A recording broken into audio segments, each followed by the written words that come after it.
Bonjour à tous, bienvenue dans ce deuxième webinaire de Likebot. Aujourd'hui, nous allons aborder un nouveau thème qui est le sujet d'intégrer dans son chatbot une FAQ dynamique. Comme pour le premier, le principe est le même, environ 15 à 20 minutes de présentation, et puis ensuite, si vous en avez, des questions pour échanger autour de la thématique. L'objectif, c'est évidemment de vous permettre de comprendre rapidement les enjeux autour de la mise en place d'une FAQ dynamique. Et du coup, je vous propose qu'on commence sans plus attendre.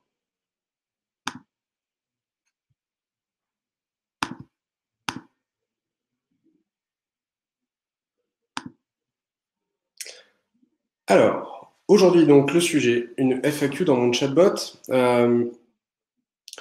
Le besoin en général, lorsqu'on a cette question qui vient, c'est de répondre à des questions fréquentes des clients ou visiteurs du site pour éviter de le faire à la main, notamment lorsqu'on est dans un contexte de live chat.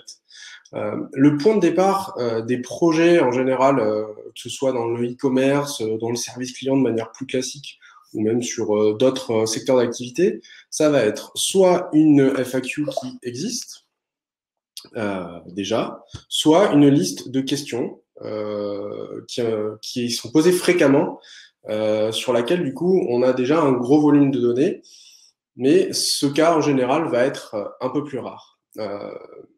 L'approche là-dessus, ce qui est souvent fait, c'est dans le bon dresseur de chatbot, on va apprendre au bot la liste des questions et des réponses associées grâce à quelques clics dans un logiciel et faire quelques tests avant la mise en ligne. Ça vous paraît, je pense, un peu magique comme approche et vous avez plutôt raison. On va prendre un exemple. C'est un vrai chatbot qu'on a pu tester.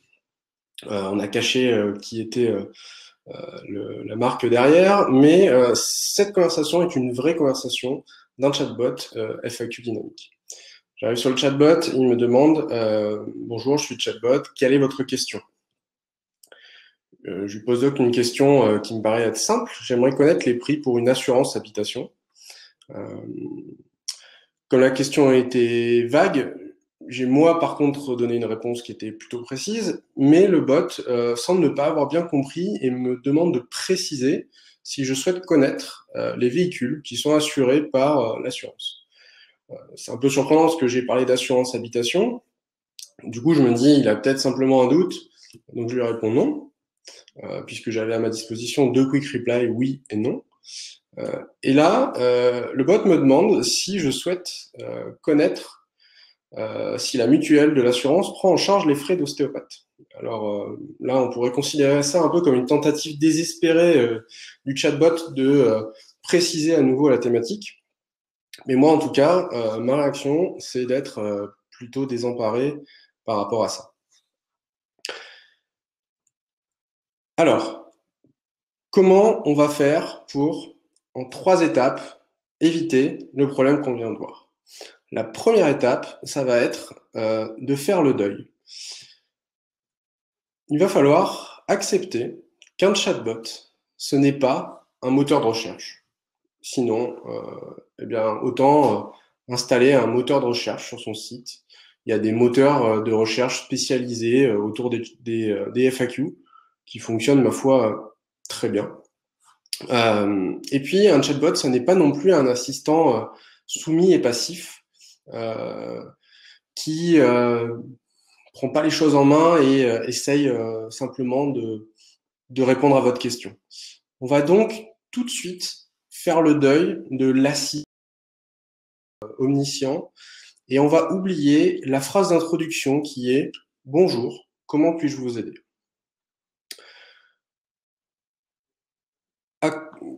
En conséquence, ce qu'on va faire, c'est qu'on va donc accepter que le bot guide l'utilisateur le plus efficacement possible pour répondre à sa question. Et donc, pour mettre en place ce processus, l'essentiel du travail va reposer sur une analyse des questions-réponses qui sont à la disposition de l'utilisateur et la construction d'une conversation la plus intelligente possible basée sur cette analyse. Et c'est là où, finalement, on va tenter d'apporter de l'intelligence au chatbot, non pas par de l'intelligence artificielle, mais bien par une analyse experte des données à sa disposition. L'étape 2, du coup, pour mettre en place une FAQ dans un chatbot, ça va être de comprendre. Comprendre et analyser comment sont structurées les données. Et on va souvent commencer par faire une analyse de la similarité sémantique entre toutes les questions qui sont présentes dans la FAQ. On voit ici un exemple de matrice. Alors, je vous rassure, hein, c'est la seule partie où il y aura des gros dessins comme ça, mais l'idée, c'est de comprendre que on va comparer toutes les phrases de la FAQ les unes par rapport aux autres en faisant un calcul, ce qu'on appelle un calcul de distance entre la sémantique de deux phrases. Il y a plusieurs algorithmes qui existent, le plus connu c'est K-means. Et donc ici, par exemple, sur cette matrice, qu'on peut voir, c'est que certaines phrases qui ressortent en rouge sont des phrases qui ont un taux de confusion ou de similarité fort avec une autre phrase. A contrario, plus c'est bleu, plus c'est faible. Et ce que ça va signifier finalement dans la mise en place de la FAQ, c'est que toutes les questions qui sont en rouge, il y a un risque que le chatbot interprète une des questions pour une autre des questions qui est en rouge. Et donc, ça va être un élément pour caractériser et orienter la manière dont on va implémenter la conversation. On va prendre un exemple, qui est un exemple qu'on a eu à traiter pour un de nos clients, qui, je crois, peut-être est même présent aujourd'hui à ce webinaire. C'était une thématique autour du prélèvement à la source. L'idée, c'était du coup de voir quelles étaient les questions qui pouvaient être similaires. Et on voit ici dans l'exemple qu'il y avait quelques cas avec des risques de similarité importants. Le premier exemple, il y avait deux questions qui étaient similaires d'un point de vue sémantique. C'était la question « À quel moment vais-je recevoir le taux à appliquer à mes salariés ?» et la question « Quel taux appliquer à mes salariés ?» Ce que ça veut dire ici, de manière très basique, c'est que concrètement, si on a un chatbot qui se base sur cet algorithme-là pour essayer de détecter la réponse à donner à la question de l'utilisateur, on a un risque que la question « Quel taux appliquer à mes salariés ?» reçoive la réponse correspondant à la question 15 du dessus « À quel moment vais-je recevoir le taux appliqué à mes salariés ?» Et ces risques de confusion, ils sont valables dans les deux autres zones qu'on voit ci-dessous. Donc l'exemple 2 qui, là, va indiquer que il y a un risque de confusion fort sur la réponse à apporter alors que l'utilisateur a bien précisé un élément profession libérale ou travailleur non salarié. Et puis, le troisième exemple, qui lui peut-être est le plus parlant, c'est le fait que la question « qu'est-ce qu'un taux personnalisé ?» puisse être confondue avec la question « qu'est-ce qu'un taux non personnalisé » ou « qu'est-ce qu'un taux individualisé ?» Concrètement, la différence de champ sémantique entre ces trois phrases est beaucoup trop faible pour qu'un algorithme de machine learning puisse faire la différence avec une précision suffisamment bonne pour éviter le risque de confusion. Et on le sent bien qu'entre, par exemple, un taux personnalisé ou un taux non personnalisé, il n'y a qu'un seul mot d'écart, et ça peut vite porter à confusion. Alors, concrètement, cette étape d'analyse, elle doit permettre de structurer la conversation. Et elle va reposer finalement sur la recherche de similarité, comme on vient de le voir lorsqu'on a peu de données et qu'il y a peu de questions, eh bien, on va faire ce calcul de distance entre toutes les phrases et puis éventuellement venir faire une étape de reformulation pour ajouter un peu de variance à nos données et voir si ça améliore ou pas les choses. Je ne vous cache pas que c'est rarement le cas. Et puis, une autre approche, mais qu'on ne va pas détailler aujourd'hui dans ce webinaire parce qu'elle est beaucoup plus complexe et elle pourrait être l'objet d'un seul sujet, qui est le clustering, où là, par contre, l'approche va être différente. C'est que comme on a énormément de phrases différentes, on va faire passer un algorithme de clustering qui va séparer toutes les phrases en différentes thématiques, dont on pourra ensuite potentiellement se resservir pour faire un vrai modèle de détection d'intention, où là on fera réellement du machine learning avec des algorithmes NLP, et qui permettront d'avoir du coup plus de finesse dans la mise en place du chatbot. Une fois cette étape d'analyse réalisée, on va passer à la troisième étape qui est de construire une conversation fluide.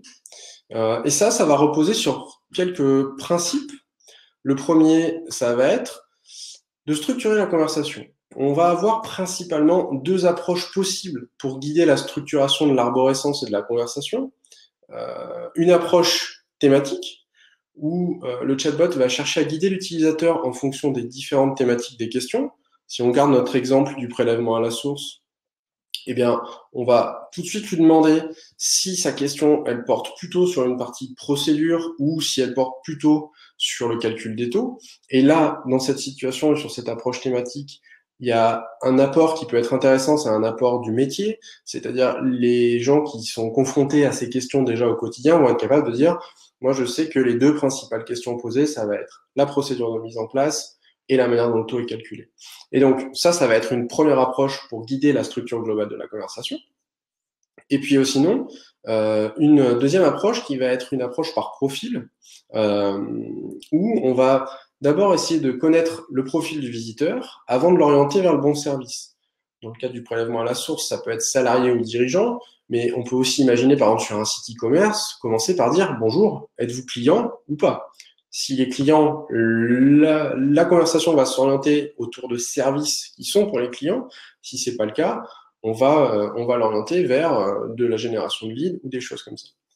Et donc, cette approche-là, ces deux approches-là, en fait, permettent une chose essentielle lorsqu'on veut construire un chatbot et une FAQ sur un chatbot, ça va être d'apporter au fur et à mesure des questions du contexte au bot pour qu'il soit en mesure d'apporter la bonne réponse avec le moins d'ambiguïté possible. Du coup, lorsqu'on va réaliser l'arborescence et la conversation, on va s'appliquer des règles qui sont importantes. On va forcément devoir penser conversation. Penser conversation, ça veut dire être en permanence en train de faire comme si c'était une vraie conversation. Et finalement, que ce soit les quick replies ou la manière dont on va formuler les choses, il faut que ce soit le plus fluide possible pour que l'utilisateur puisse avoir vraiment la sensation de parler. On va ensuite, et ça c'est un point clé, éviter les questions trop ouvertes. Toujours si on garde l'exemple qu'on a pris précédemment, on évitera de dire que cherchez-vous, et on préférera dire est-ce que vous cherchez des informations sur les types de taux ou la gestion du prélèvement à la source. Et ça, c'est un point clé dans la conversation du bot. On l'a dit tout à l'heure, il faut faire le deuil, il faut accepter qu'un chatbot est passif. Un chatbot doit être actif, il doit en permanence relancer et guider la conversation. Ce qui va être aussi important lorsqu'on réalise la conversation, ça va être de penser dès à présent, non seulement aux bonnes réponses et à celles auxquelles on s'attend, mais de commencer déjà à anticiper les réponses qui peuvent être à côté de la plaque, complètement mauvaises, ou des demandes qui pourraient être, par exemple, comme ça arrive régulièrement sur les chatbots, je ne veux pas parler à un chatbot, je veux parler à un conseiller. Et d'être en mesure de l'avoir anticipé et d'être en mesure de le traiter correctement à ce moment-là. Enfin, lorsqu'on va concevoir l'arborescence et la conversation, il faut garder en tête le service final. Ici, c'est une FAQ, et donc il faut en permanence que les questions et la conversation, dans la manière dont elle est structurée, soient là pour guider l'utilisateur et lui apporter les réponses. Une fois qu'on a réalisé cette conversation basique, on va venir ajouter une couche d'intelligence. Continuons sur notre exemple. On voit sur la gauche un utilisateur qui va suivre le parcours qu'on lui a défini. Il va cliquer sur les boutons ou répondre avec les mots-clés qu'on attend. À gauche, on lui demande le calendrier et il souhaite avoir finalement le calendrier de mise en œuvre. Et donc, on va lui permettre sur la gauche d'accéder à son information en deux questions. Pour autant, lorsqu'on a fait l'analyse de similarité, ce qu'on avait réalisé, c'est que cette question, finalement, elle était assez peu ambiguë et qu'il y avait peu d'autres questions lui ressemblant, ou que si elle lui ressemblait, bah, la réponse était la même. Et donc, c'est là où il va falloir venir ajouter de l'intelligence et que lorsqu'un utilisateur prendra son clavier pour nous demander directement quelle est la date de mise en œuvre, d'être en mesure, sans lui poser de questions intermédiaires, de l'amener à la et le rediriger du coup vers le bon message sans l'obliger, sans le contraindre dans un parcours. Et ça, c'est important. Il faut garder en tête que le bot doit avoir une conversation structurée. On parle souvent d'arborescence et c'est pas pour rien, mais il faut garder en tête l'importance de venir ajouter de l'intelligence pour permettre à l'utilisateur d'accéder rapidement à son contenu le plus rapidement possible lorsqu'il n'y a pas d'ambiguïté pour le faire. Alors, les clés de la réussite lorsqu'on va vouloir mettre en place une FAQ dans un chatbot sont de cadrer la conversation pour apporter du contexte. C'est donc le bot qui pose les questions à l'utilisateur. Les différentes réponses possibles par l'utilisateur doivent être anticipées et gérées. Et il faut prévoir les cas de fallback, donc c'est-à-dire finalement tous les cas qu'on n'a pas su anticiper, et il y en aura toujours. Il faut avoir un comportement par défaut qui ramène l'utilisateur dans un contexte maîtrisé. Il est hors de question de laisser l'utilisateur tourner en boucle avec une phrase du type « Désolé, je n'ai pas compris ». Et il faut aussi, évidemment, le ramener dans un contexte qui est cohérent. On l'a vu dans le premier exemple, sur l'assurance habitation, et je me retrouve avec une suggestion autour de l'ostéopathie, ce qui est complètement incohérent. Une fois que la conversation est bien cadrée, on va venir ajouter de l'intelligence dans cette conversation. Et donc, il faut se dire que le bot doit être en mesure de répondre directement aux questions non ambiguës. Et un dernier point qui est vraiment important, c'est que le bot va devoir demander à l'utilisateur, lorsqu'il ne comprend pas, non pas de reformuler la question, comme on le voit souvent, mais de préciser sa réponse. Ce qu'il faut voir, c'est que souvent, lorsqu'il y a un cas d'ambiguïté, le bot a quand même réussi à saisir une partie de la thématique. Et à ce moment-là, il faut avoir l'intelligence, non pas de dire à l'utilisateur « j'ai rien compris, recommence », mais de lui dire « ok, j'ai compris une partie de ce que tu veux me dire, mais j'ai un doute sur l'autre partie. Et donc, je veux que tu... » Là où ce sera efficace, ça va même être de lui suggérer les thématiques auxquelles on pense en dessous de la question qui a été posée. Et grâce à toutes ces méthodes et à tous ces points, vous avez toutes les clés pour mettre en place une FAQ dynamique de la manière la plus efficace possible pour vous, mais surtout pour vos utilisateurs.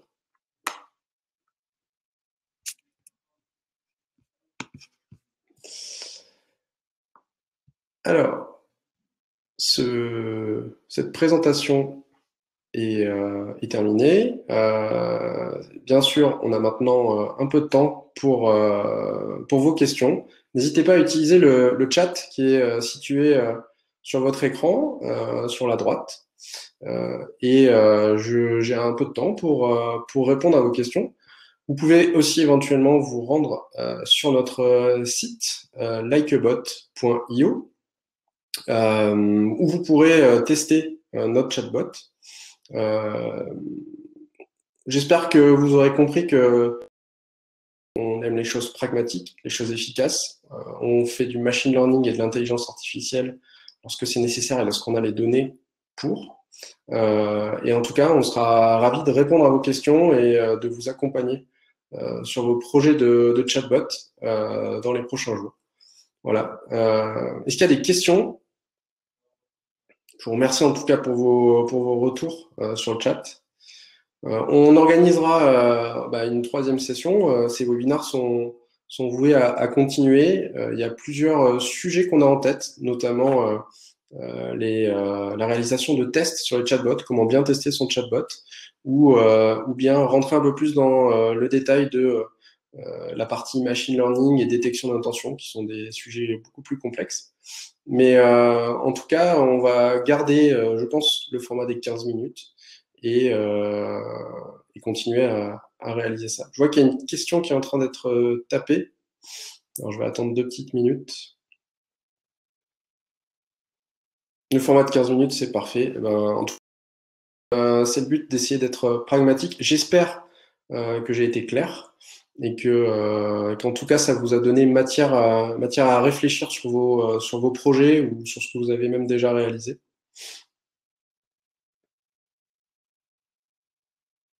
Alors, il y a une question qui dit finalement, un bot doit toujours orienter la conversation et tout faire pour ne pas montrer qu'il n'a rien compris. Euh, J'aime beaucoup la formulation. Montrer qu'il n'a rien compris, à la limite, c'est pas la question. Par contre, oui, il doit toujours orienter la conversation. Et c'est là où l'intervention d'un expert en UX conversationnel est importante, parce que il faut pas laisser l'utilisateur démuni face à un bot qui ne comprendra jamais tout. Et ça, il faut vraiment l'avoir en tête. Un bot, on en voit qui disent je suis encore en train d'apprendre, mais en réalité, un bot, bien sûr, apprend toujours. Il faut le faire évoluer. Mais ce qui est clé, c'est de bien partir. Soit-il possible d'avoir les slides? Alors, il y a un replay du webinaire qui sera disponible pour avoir les slides commentés. Ou sinon, pour avoir les slides, vous pouvez me faire un mail à pierrick@likebot.io. Je vais vous l'écrire dans le chat et je pourrais vous les partager. Hop. Alors, une autre question. Avez-vous des retours sur le X que provoque le fait que le bot soit actif et pas passif? Oui, on en a. Les bots qu'on met en place sont tous des bots actifs. Et en fait, c'est bien perçu. C'est-à-dire que quand je disais au tout début, il faut faire le deuil de l'assistant omniscient et qui simplement dit bonjour, que puis-je faire? En réalité, les gens, quand ils sont guidés, ben, ils se laissent guider réellement. Et ça, ça peut paraître un peu surprenant lorsqu'on n'en a pas l'habitude, mais c'est réellement ce qui est là et qui fait que les gens vont le plus loin possible. Je vais vous donner un autre exemple par rapport à ça. Un bot qui se contente de dire quelle est votre question, l'utilisateur pose sa question, si avec un peu de chance il a la réponse, il donne la réponse. Et ça s'arrête là. Lorsqu'on est dans une logique où le bot il est actif, bah, non seulement il va pouvoir guider l'utilisateur vers la réponse qu'il souhaite, mais surtout il va pouvoir relancer.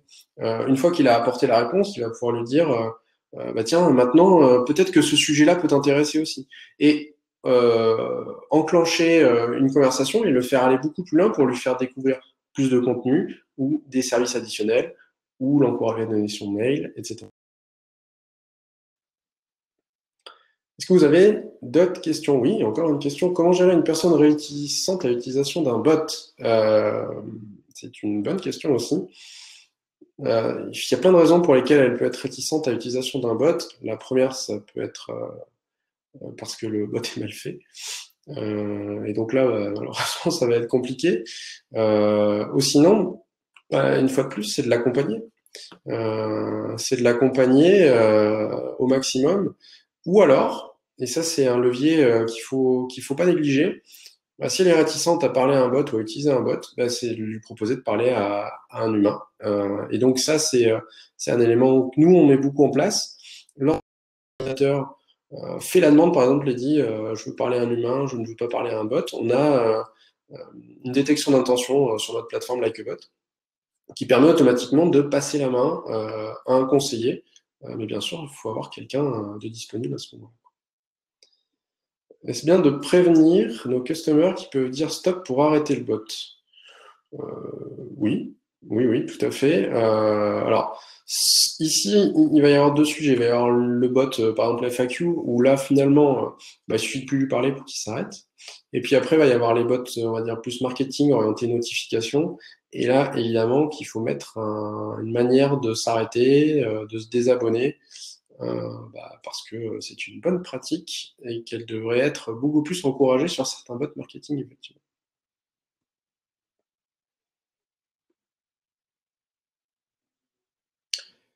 Est-ce que vous avez encore des questions?